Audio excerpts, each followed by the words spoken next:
Okay, to this video, tayo ay magtitina ng damit. Yung ating uniform, kung tunay nga itong napapanood natin sa Lazada at sa Shopee. Lalagyan natin ng tina yung ating uniform. Titingnan natin kung mag-aasul. Dalawang uniform, pakikita ko sa inyo kung paano magtina. Lagyan natin ng napakainit na tubig. Ayan. Para tunaw na tunaw. Tingnan natin kung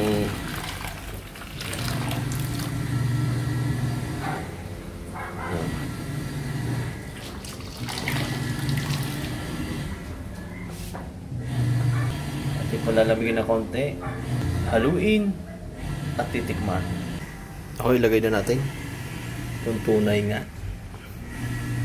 Dapat siya ay dry, bawal yung laki ng diferensya. Dapat ay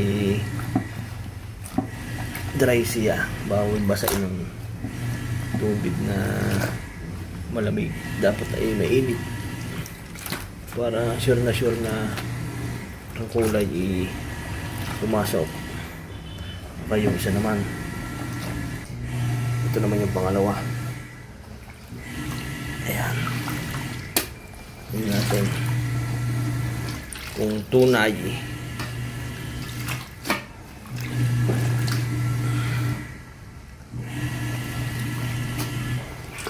Tingnan natin kung makasol na ito.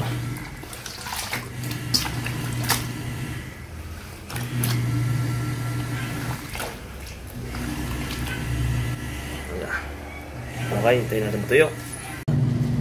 Napaka-asul. Dapat na kayo naka-gloves, hindi maalis.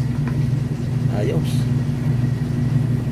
After 2 hours, yan, nakababad. Ang linaw. Ibang iba. Ayos. Legit yung ating nabili. Babanlawan lang, asul. Dahil bago. Ito yung una ko nilagyan. May lalagyan po rito yung dalawa. Tingnan niyo yung diferensya ng dalawa. Ito nung wala pong nakalagay, nung nalagyan ko, ito na siya. May dalawa pa tayo hindi po nilalagyan.